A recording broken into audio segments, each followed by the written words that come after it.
Naka-ready na nga dyan yung aking asawa. Talagang bis na siya. Ready na sa kanyang flight. Ayan. Makikita mo sa kanyang mukha na parang ayaw niya pang umalis. Napakalungkot ng mukha niya. Ayan. Dito na nga kami yan sa Naiya. Ayan, si mama ko. Bukit niya yung bag ng asawa ko. At medyo mabigas din.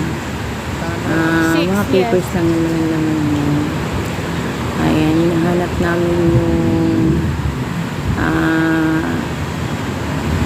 kasi bawat line ay may number kung saan yung mga departure area, yung mga magta-travel. Ayan, number 6 siya. Ayan, yung mga magta-travel yan. I-check lahat ng kanilang mga ang kanilang ticket, ganyan, pipila pa, kukunin nila yung parang binibigay sa kanilang ticket na papel, 2 papel. Yun nga, kaya ano pa nila sa computer yun, binigay sa aking asawa yung 2 ticket.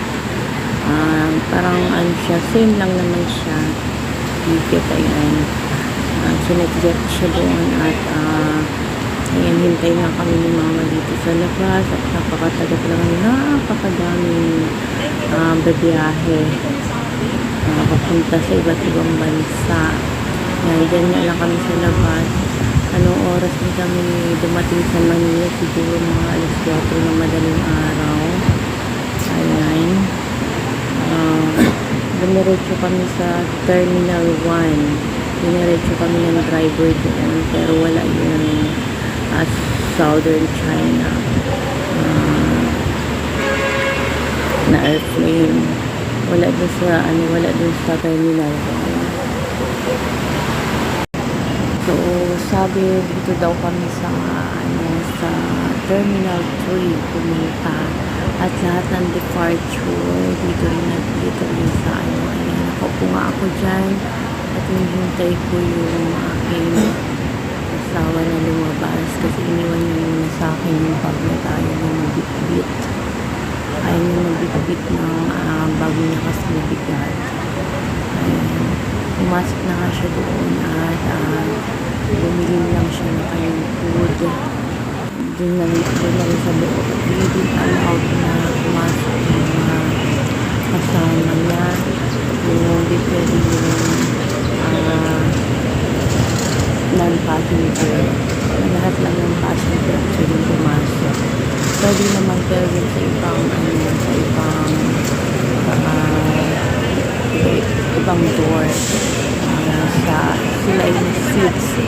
Yung non-passenger sa 7. Sila pwede pumasok. Yung kasama ng passenger. Ayan.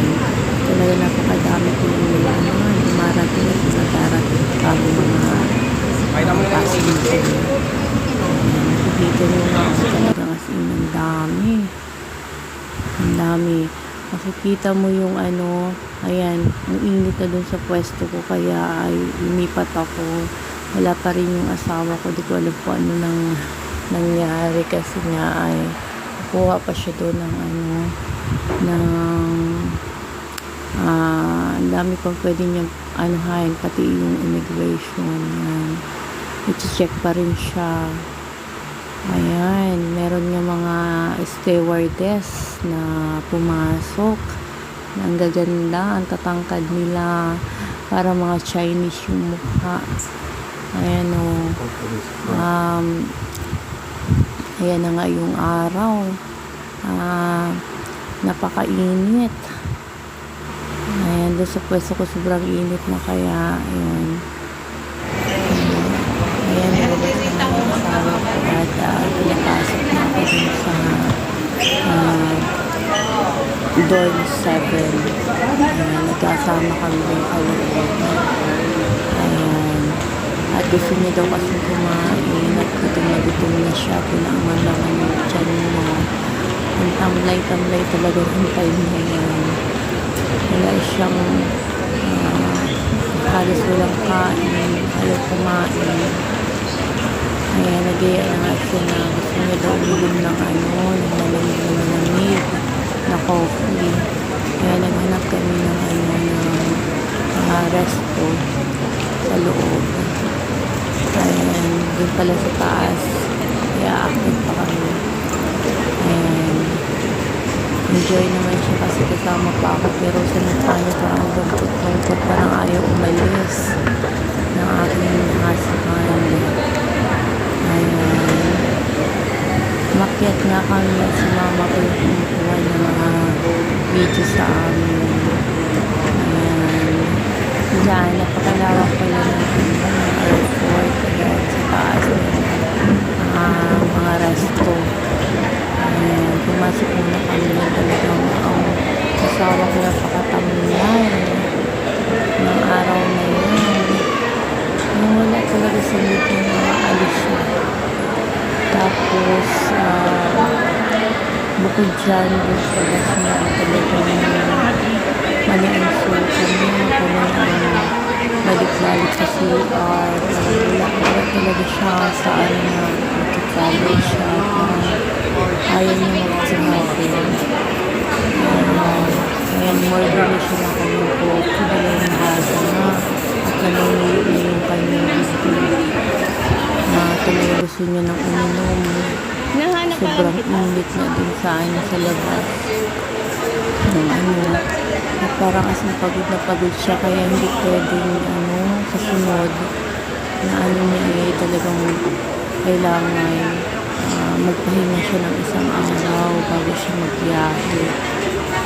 Mag-hotel muna siya ngayon kasi hindi pwedeng, kasi medyo may edad na rin hindi siya pwedeng direct na biyahe mula Bicol hanggang Manila tapos walang pahinga. Hindi siya tatagal talaga. Ayan, kumain na kami dito sa resto. Ayan yung yung kape niya. Kasi pagod na pagod talaga yung itsura. Diretso na kasi siya dito sa airport mula Bicol, walang pahinga. Medyo may edad na. Kaya ayan, pagod na pagod. Yan, sabi niya sa next door na pagpunta niya, gusto niya mabook muna siya ng hotel, magpahinga ng buong araw bago siya mag-flight kasi talagang ganito pala mangyayari sa kanya. Ayan, parang ayaw niya magbiyahe. Ayan, dito na kami, pumasok na siya sa na akala ko ay okay na lahat. Pagdating niya sa ayan, paalaman pa nga kami dalawa. Pagdating niya sa immigration, magkaroon pala ng problema. Ayan, nagkaroon siya ng problema. Kailangan niya pala ng Philippine passport. Kaya hindi siya nakasakay.